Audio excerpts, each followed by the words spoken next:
কি করতে হবে? আমার কষ্ট লাগে, আমি আর সহ্য করতে পারি না, আমারে উল্টায়া ঘাড় দিয়া তুই আমাকে জবাই কর। সীমা হযরত হুসাইনের মাথাটাকে আলাদা করে ফেললো। বাজান হুসাইনের মাথাটা আলাদা হয়ে গেল। সীমার তার মাথার মধ্যে রশি লাগায়া কুরার পিছনে ঝুলাইয়া টানতে টানতে নিয়ে যায়। এজিদের দরবারে যাওয়ার পরে এজিদ ডাক দেয়া বলো, রে সীমার এই কাজ কেন করলি? আমি তো একটা বারও বলি নাই হুসাইনকে তুই এমন ভাবে হত্যা কর। মুসলমান বন্ধুগণ আমার, সামনের দিকে আর যাব না। হুসাইন রাদিয়াল্লাহু তাআলা আনহু ইসলামকে জিন্দা রাখার জন্য নিজের শহীদ হয়ে গেলেন, নিজের সন্তানকে শহীদ বানাইলেন। ও বাজান রে আমার, এত ত্যাগ ইসলামের জন্য করলেন। আজকে হুসাইন যদি এখানে ডাক দিয়া বলেন আপনারা হুসাইনকে ভালোবাসেন, এজিদকে ভালোবাসি, সকলের আওয়াজ হবে হুসাইন, ঠিক না বেঠিক? যদি এবার প্রশ্ন করা হয় যারা হুসাইনকে ভালোবাসে তারা তো দ্বীনের জন্য জীবন দিতে পারে। যদি প্রশ্ন করা হয় যারা হুসাইনকে ভালোবাসে তারা তো কখনো ইসলামের বিপক্ষে যেতে পারে না, ঠিক না বেঠিক? যত ভালোবাসলে বাজান রে আমার, তারা তো শহীদ হয়েছেন দ্বীনের জন্য। তোমার আমার কি হইল? নামাজটা পর্যন্ত পড়তে পারি নাই। তোমার আমার কি হইল? একটু জিকির আজকার করতে পারি না। তোমার আমার কি হইল? আমার আল্লাহ রব্বুল আলামিনের হক হালাল মেনে চলতে পারি না। ও বাজার একটাই সমস্যা, ফাওয়াসওয়াসা ইলাইহি শাইতান, শয়তানে ওয়াসওয়াসা দেয়। আর সব সময় আমরা ভালোটারে বাদ দিয়া খারাপটারে নেই। আমার আল্লাহ রব্বুল আলামিন বলেন, উলাইকাল্লাযীনা ইশতারাউদ দালালাতা বিল হুদা ফামা রাবিহাত তিজারাতুহুম ওয়ামা কানু মুহতাদিন।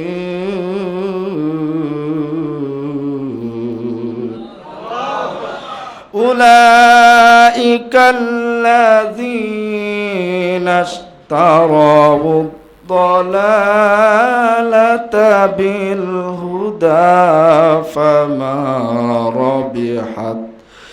فما ربحت تجارتهم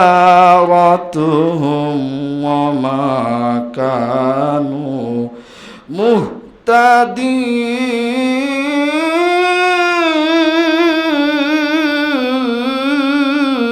মুহতাদিন।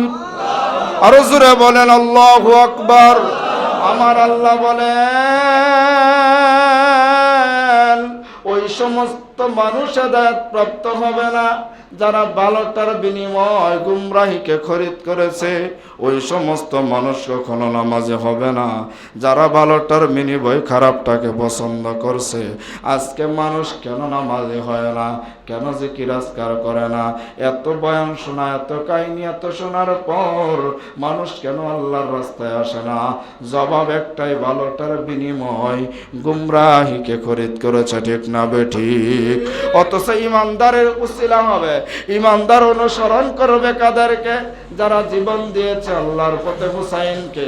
ইমানদারদের সবসময় তারা অনুসরণ করবে হুসাইনকে, আবু বকর, আলী, হযরত ওমরকে। আর বেদিন যারা মুসলমান নয় তারা অনুসরণ করবে ইয়াজিদ, আবু জাহেলকে, ঠিক না বেঠিক?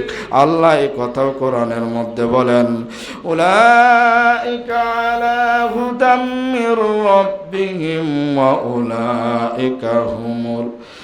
ওয়া উলাইকা হুমুল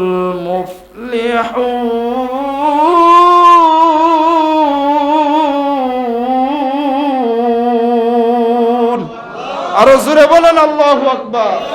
আমি তো সেই রাস্তায় চাই, সেই রাস্তায় চলতে চাই যে রাস্তায় শহীদ হয়েছে হুসাইন রাদিয়াল্লাহু তাআলা আনহু, যে রাস্তায় শহীদ হয়েছে উমর রাদিয়াল্লাহু তাআলা আনহু, যে রাস্তায় শহীদ হয়েছে উসমান গনি রাদিয়াল্লাহু তাআলা আনহু, যে রাস্তায় লক্ষ লক্ষ সাহাবী, হাজার হাজার সাহাবী, লক্ষ লক্ষ মানুষ শহীদ হয়েছেন, সে রাস্তায় আমি চলতে চাই। এটাই মুসলমানের একমাত্র কাম্য। এর বাহিরে মুসলমান কখনো যেতে পারে না, মুহররম থেকে আশুরার ইতিহাস থেকে আমরা কি শিখব? যে ইসলামের জন্য জীবন দেব, ইসলামের জন্য জীবন দেব, ইসলামের জন্য জীবন দেব। মুসলমান কখনো ঈমান থাকতে কোনো বেদুইনের শাসনকে মুসলমান মেনে নিতে পারে না। আজকে এমন কি হইল মুসলমানের, যে আজকে তারা ক্ষমতার লোভে, ক্ষমতার জন্য ইসলামকে বিক্রি করে দিয়ে বেদুইনদের শিক্ষাকে নিয়ে আনিছে। মুসলমানের এমন কি হইল, যে আজকে তারা তাদের ঈমানকে বিক্রি করে বিধর্মীদের এই গণতন্ত্রকে, এই ইসলামকে বিক্রি করে তারা এই ক্ষমতাকে গ্রহণ করেছে। কবাব একটাই, ফাওয়াসওয়াসা ইলাইহি শাইতান, শয়তান এমন ভাবে ওয়াসওয়াসা দিছে, কলিজাটাকে, অন্তরটাকে, কল্পটাকে এমন ভাবে দূষিত করেছে, এখন আর ভালোটা বোঝে না, খারাপটার দিকে যায়। ঠিক না বেটি? হযরত হুসাইন রাদিয়াল্লাহু তাআলা আনহু জীবন দিয়ে দিয়েছেন, তারপরে এজিদের মতন শাসকের শাসনের কাছে মাথা নত করেন নাই, তাকে কখনো স্বীকৃতি দেন নাই। আজকে মুসলমানের বাবা হয়ে গেছে আমেরিকা, আজকে মুসলমানের বাবা হয়ে গেছে রাশিয়া, আজকে মুসলমানের বাবা হয়ে গেছে বিভিন্ন ইউরোপ কান্ট্রিগুলো। মুসলমান আফগানিস্তানের প্রশংসা করতে জানে না, মুসলমান পাকিস্তানের প্রশংসা করতে জানে না, মুসলমান ইসলামিক কান্ট্রিগুলোর প্রশংসা করে না। মুসলমান তাবেদারি করে, আজকে কাফেরদের গোলামি করে। সৌদি আরব, যেখানে নবীর ধর্ম সর্বপ্রথম ইসলাম কায়েম হয়েছে, সেই রাষ্ট্র পর্যন্ত আজকে ইউরোপ আমেরিকার গোলামি করে। কোন পর্যায়ে গেছে মুসলমান দেখছেন?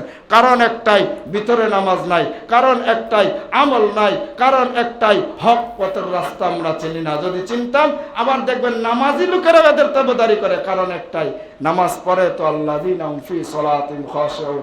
এই আয়াতের ভিত্তিতে নামাজ পড়ে না। যেদিন পড়বে, সমস্ত হক তার সামনে চলে আসবে, সমস্ত বাতিল তার সামনে চিহ্নিত হয়ে যাবে।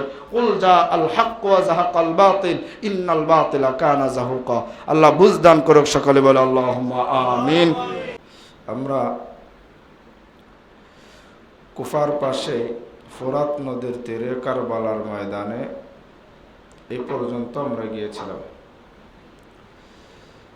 আল্লাহ রাসূল সাল্লাল্লাহু আলাইহি ওয়াসাল্লামের প্রিয় নাতি হযরত হুসাইন রাদিয়াল্লাহু তাআলা আনহু, তিনি কুফাবাসীর আবদারে, কুফাবাসীর অনুরোধে তিনি সেখানে গিয়েছিলেন ইসলামকে টিকে রাখার জন্য, ইসলামের পক্ষে কাজ করার জন্য, মুসলমানদেরকে সঠিক রাস্তা দেখানোর জন্যই তিনি গিয়েছিলেন।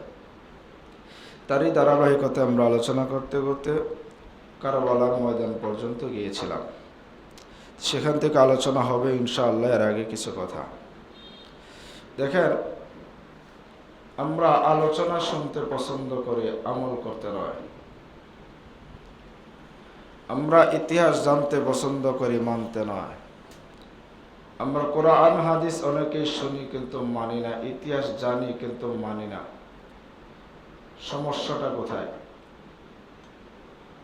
সমস্যাটা হচ্ছে, আমরা জিহাদের ঘটনা শুনেছি ঠিক, জিহাদের ঘটনা শুনতে শুনতে একটা সময় আমাদের মধ্যে এমন হয়ে যায় যে আমাদেরও যদি সুযোগ আসে তাহলে আমরা জিহাদের ময়দানে ঝাঁপায় পড়ব। অথচ জিহাদ, শারীরিক জিহাদ, বাহ্যিক জিহাদ যেটা, সেই জিহাদের আগে মনের সাথে যে জিহাদ করা লাগে, সেই জিহাদের কাছে আমরা ফেল করেছি। সে জিহাদের কাছে আমরা ফেল। কেমন? আপনার মন চাচ্ছে আজকে একটু ফাহেসা গান শুনবো, এই মুহূর্তে উচিত কি? উচিত হচ্ছে মনের সাথে জিহাদ করা, যে না, এটা আমি শুনবো না। নফস চাচ্ছে কিন্তু আমি এটা নেব না। একটা পর্যায়ে আমরা সেই গান শুনে ফেল করলাম, জিহাদে পাশ হতে পারলাম না। আপনার মন চাইতেছে আজকে নামাজ পড়বেন না,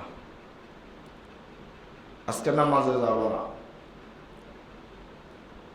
জিহাদ কি? জিহাদ হচ্ছে মনের সাথে জিহাদ করে আমি অবশ্যই নামাজে যাব এবং নামাজ পড়ব।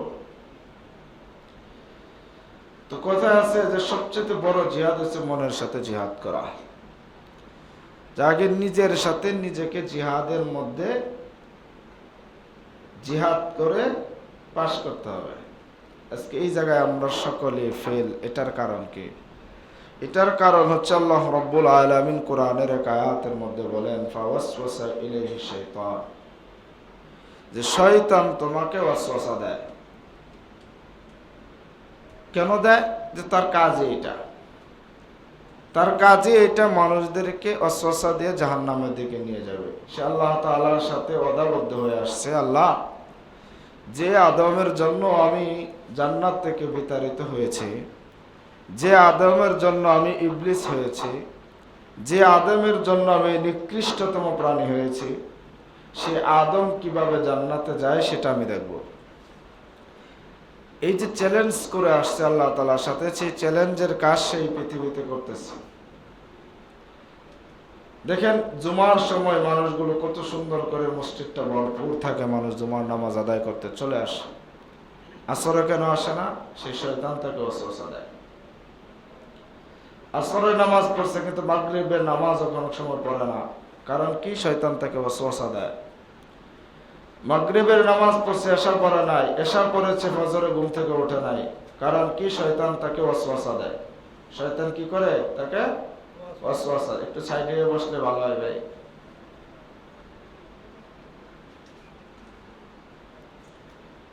শয়তান তাকে ওয়াসওয়াসা দেয়। কি দেয়? শয়তান ওয়াসওয়াসা দেয়। এই শয়তান ওয়াসওয়াসা দেয়, এই শয়তানের ওয়াসওয়াসা মোকাবেলা করে, শয়তানের সাথে জিহাদ করে যে সাকসেসফুল হয়ে আল্লাহ তাআলার ইবাদত করতে পারে তাকেই বলা হয় মুমিন মুত্তাকি। আর যে শয়তানের মোকাবেলায় ফেল করে, শয়তান বলছে আর একটু ঘুমো, ফজর নামাজের দরকার নাই, সে ঘুমাইতেছে, উঠে নাই। শয়তান বলছে আরে তোর তো জীবনের অনেক বাকি আছে, সবে মাত্র তোর 20 বছর, 25 বছর, 50 বছর, 40 বছর বয়স, তুই আরো অনেক বছর বাঁচবি, পরবর্তীতে নামাজ পড়ে নিবে, এখন পড়া লাগবে না, সমস্যা নাই। ঠিক আছে, পড়লাম না, জোহরের নামাজ নাই, আসরের নামাজ নাই, 5 ওয়াক্ত নামাজ নাই। এই যে শয়তান আপনাকে ওয়াসওয়াসা দিয়ে আস্তে আস্তে আস্তে আস্তে নামাজ থেকে ফারাক করছে, আপনি তার সাথে জিহাদের ক্ষেত্রে তার সাথে ফেল করছেন, তার সাথে আপনি জিততে পারেন নাই। শয়তান আপনাকে ওয়াসওয়াসা দিয়ে নিয়ে গেছে। এই সমস্ত লোকগুলাকে মুত্তাকি বলে না। এই সমস্ত লোকগুলাকে কি বলে না? মুত্তাকি বলে না। মুমিন মুত্তাকিন কারা? যারা শয়তানের সাথে জিহাদ করে সাকসেস হতে পারে, যারা শয়তানের সাথে জিহাদ করে, শয়তানের সাথে প্রতিযোগিতা করে সাকসেসফুল হতে পারে, তাদেরকে মুমিন বলা হয়। আজকে অন্য সমাজের কথা বাদ দিয়ে শ্রীরঙ্গলের মধ্যে দেখেন 195 জনই ফেল না, আরো কম। 195 হলে তো 5 জন মুসল্লি মসজিদে পাওয়া যেত না, পাওয়া যায় না। 199 জন ফেল। অথচ মুসলমানের কাজ কি ছিল? মুসলমানের সর্বপ্রথম কাজ হচ্ছে আল্লাহ তাআলার ইবাদত করা, আল্লাহ তাআলার আনুগত্য করা। আল্লাহ তাআলার আনুগত্যের পরে পৃথিবীতে যত কাজ আছে সমস্ত কাজ আপনি করেন, কোনো সমস্যা নেই, যেগুলো গুনাহ হবে না, গুনাহ ছাড়া। কিন্তু আজ আমাদের এমন হয়ে গেছে যে আমরা আল্লাহ তাআলার কাজটাকে বাদ দিয়ে নিজের কাজটাকে এত গুরুত্ব দিচ্ছি। ভাই নামাজ পড়েন না কেন? অনেক ঝামেলা, নামাজ পড়তে পারি না। ভাই রোজা রাখেন না কেন? অসুস্থ শরীর, গ্যাস্ট্রিকের ঝামেলা। ভাই জিকির আজকার করেন না কেন? ভালো লাগে না, শরীরটা বেশি ভালো না, এই জিকির আজকার করতে ভালো লাগে না। প্রত্যেকটা কাজের মধ্যে একটা করে ওসিলা বানায়া দিলেন শয়তানের ধোঁকায় পড়ে। এই যে শয়তানের ধোঁকায় পড়ে আপনি ওসিলাগুলো বানায়া দিলেন, এই যে শয়তানের ধোঁকায় পড়ে আপনি ওসিলাগুলো বানায়া দিয়া আপনি আজকে নামাজ থেকে দূরে থাকতেছেন। শয়তান আপনাকে কোন পর্যায়ে নিয়ে গেছে জানেন? আপনি নামাজ থেকে দূরে থাকতে থাকতে, আল্লাহর রাস্তা থেকে দূরে থাকতে থাকতে এমন হয়ে গেছে একদিন মালাকুল মউত আপনার আমার সামনে হাজির হয়ে গেছে। মালাকুল মউত আপনার সামনে হাজির হয়ে গেছে, তখন আর কোনো জবাব নাই, চিৎকার করতেছেন, হায়রে যদি একটু সময় পাইতাম তাহলে আমি তওবাটা করে নিতাম, সুযোগ হয় নাই। আপনার মৃত্যুর সাকারাত শুরু হয়ে গেছে। শ্রীরঙ্গল মসজিদের ইমাম সাহেবরে খবর দে, অমুক মসজিদের ইমাম সাহেবরে খবর দে, তওবাটা পড়ানোর জন্য। ভাই তাওবা পড়ানোর জিনিস নয়, তাওবা করার জিনিস। তাওবা করতে হয়, পড়লে ফায়দা নাই। আস্তাগফিরুল্লাহ পড়লাম, কোনো ফায়দা নাই। আস্তাগফিরুল্লাহ পড়লাম এবং মন থেকে বললাম, আল্লাহ তুমি আমাকে ক্ষমা করে দাও, এটার নাম তাওবা। তাওবা পড়লে হয় না, তাওবা করতে হয়। কাউকে দিয়ে পড়াইলে আল্লাহ তাকে ক্ষমা করে দেবে এমন নয়। সারাটা জীবন আপনি আজকে নয় কালকে, আজকে জোহরের নামাজ পড়বো না, কালকে আসরে পড়বো, আজকে জোহর পড়বো না, কালকে থেকে জোহরের নামাজ থেকে একদম কন্টিনিউ আলহামদুলিল্লাহ পড়বো ইনশাল্লাহ। আসরের সময় আবার সেম নিয়ম। পরের দিন আসছে আচ্ছা আজকে তো ঝামেলা গেছে, আগামীকালকে ইনশাল্লাহ সুন্দর করে গোসল করে তাওবা করে নামাজ শুরু করে দেব। এই যে আপনি আগামীকাল করতে করতে একটা সময় মন হয়ে গেছে, এখন চাইলেও ওজোটা রাখতে পারেন না, এখন চাইলেও শরীরটাকে পবিত্র রাখতে পারেন না, এখন চাইলেও 2 রাকাত নামাজ দাঁড়ায় পড়তে পারেন না, এখন চাইলেও মসজিদে যেতে পারেন না। সময় আপনাকে বৃদ্ধ বানায় দিচ্ছে, এমন ভাবে বানাইছে আপনি চাইলেও এখন আর ইবাদতের কাছেও যেতে পারেন না। শয়তান আপনাকে এরকম ভাবে ধোঁকা দেয়। এই সমস্ত বিষয় বুঝে যে বান্দা ইবাদত করতে পারে, এই সমস্ত বুঝে যে বান্দা আল্লাহর পথে আসে, তাদেরকে বলা হয় জ্ঞানী। এই সমস্ত বিষয় যারা বুঝে না, যারা আমল করে না, যারা আখিরাতের জন্য প্রস্তুতি নেয় না, তাদেরকে বলা হয় মূর্খ, অজ্ঞানী। জ্ঞানী নয়, জ্ঞানী থাকলে অবশ্যই প্রস্তুতি নিয়ে নিত, ঠিক না বেঠিক? উদাহরণস্বরূপ আপনাদেরকে বলি, শীতের মধ্যে আপনি ঢাকা যাবেন,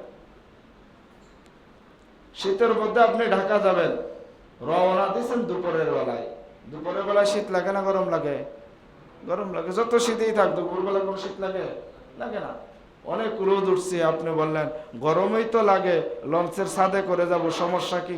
এই গরমের মধ্যে কোনো সমস্যা হবে না, কোনো শীতের পোশাক নিলেন না, বলেন রাতের বেলা হবেটা কি? দুপুরবেলা রওনা দিচ্ছেন, দুপুরবেলা অনেক গরম, শরীর ঘামাইতেছে, শীতের দিক, আপনি নড়িয়া থেকে লঞ্চের মধ্যে উঠলেন, রাত 8টা-9টা বেজে গেল, আপনার গায়ে কোনো শীতের পোশাক নাই, কোনো শীতের পোশাক নাই। বলেন রাতের বেলা রাত কাটানো সম্ভব? জোরে বলেন সম্ভব? সম্ভব না। আমার মনে আছে, তখন আমি চন্দনী এলাকায় চাকরি করি, আজ থেকে 3 বছর আগে বাড়ি থেকে ব্যাগ নিয়ে আসতেছি, সদরঘাট আসার পরে আল্লাহর এক বান্দার মনে খুব প্রয়োজন ছিল, আমার ব্যাগটা নিয়ে গেছে। বুঝতে পারছেন তো? খুব প্রয়োজন ছিল, ব্যাগটা নিয়ে গেছে। তো আমার শীতের পোশাক যা ছিল সব শেষ, আমিও লঞ্চের মধ্যে উঠছি। রাতের বেলায় এত কষ্ট হইতেছে। এই আয়াতের ব্যাখ্যা তখন আমি ভালো করে বুঝছি, প্র্যাকটিক্যাল। এই জন্য মানুষ সফর করতে হয়, জ্ঞান বাড়ে। রাতের বেলা শীতে কাঁপতেছি, কিছুক্ষণ পর পর গিয়ে ইঞ্জিনের কাছে গেলে একটু গরম লাগে, তো নিচে নাইবা একটু ইঞ্জিনের কাছে যাইতাম। তখন তো পদ্মা সেতু হয় নাই, আর পদ্মা সেতু হওয়ার আগের ঘটনা।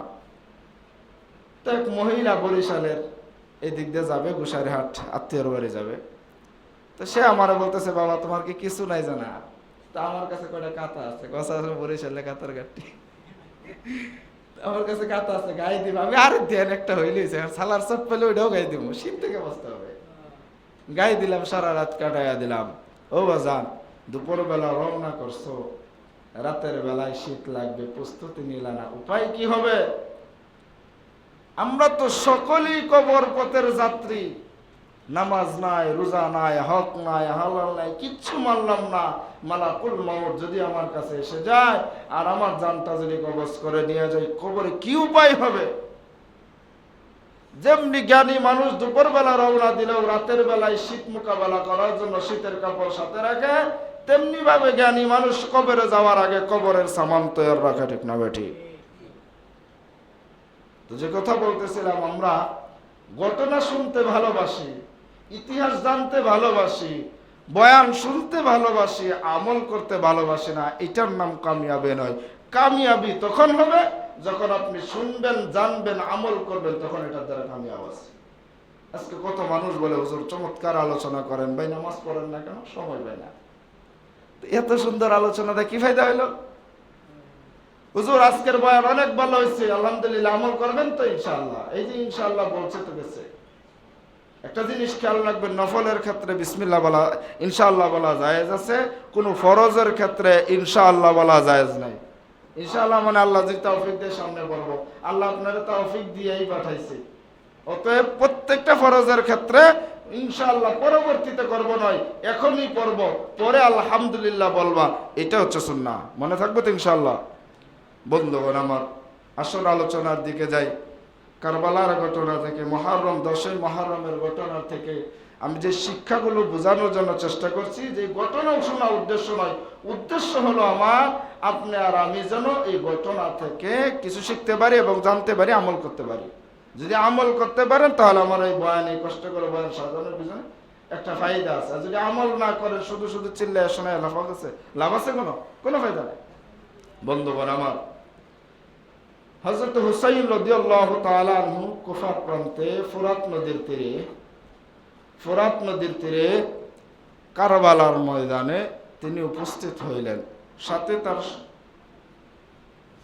মানুষ কতজন ছিল, তারা সঙ্গী কতজন ছিলেন, বিভিন্ন বর্ণনায় বিভিন্ন, আমি আমার মতো করে বলে দিই, যেটা আমি রিসার্চ করে পেয়েছি। তারা 82 জন লোক ছিলেন। এর মধ্যে 72 জন লোক পুরুষ, 10 জন লোক নারী। এই 72 জন পুরুষের মধ্যে ছোট বাচ্চারাও আছে।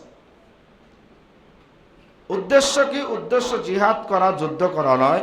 উদ্দেশ্য হচ্ছে কুফায় যাব। কুফার মানুষ হযরত হুসাইন রাদিয়াল্লাহু তাআলা আনহুর কাছে যে চিঠি লিখেছেন, ওগো হুসাইন, আপনি আসেন, আমরা আপনার কাছে বায়াত গ্রহণ করব।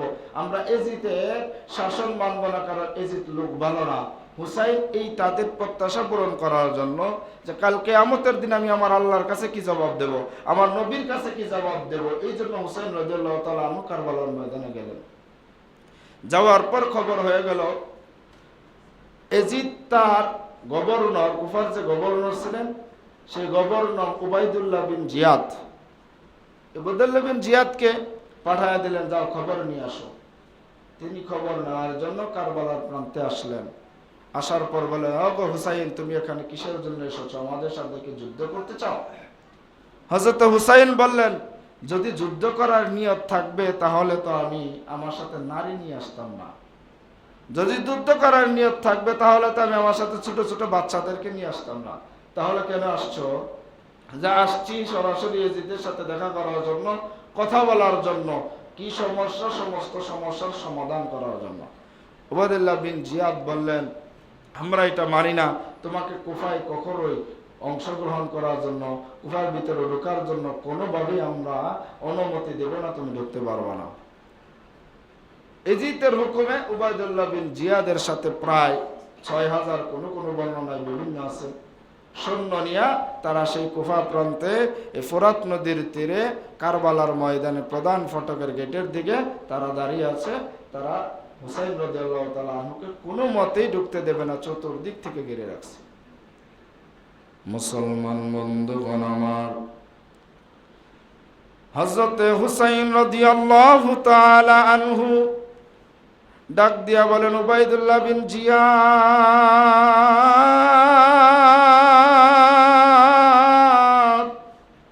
তুমি এজিদের কাছে যাও, আমি তার সাথে কথা বলবো, তার সাথে দেখা করতে চাই। উবাইদুল্লাহ বিন জিয়াদ বলল, না না, এই অনুমতি দেওয়া যাবে না। কথা হলে কি করতে চাও? ওগো হুসাইন, এখানে থাকো, আমাদের সাথে যুদ্ধ করো। যুদ্ধ যে বিজয়ী হতে পারবে সেই খলিফাতুল মুসলিমিন হবে। জোরে জোরে বলেন নাউজুবিল্লাহ। আমার বন্ধুগণ,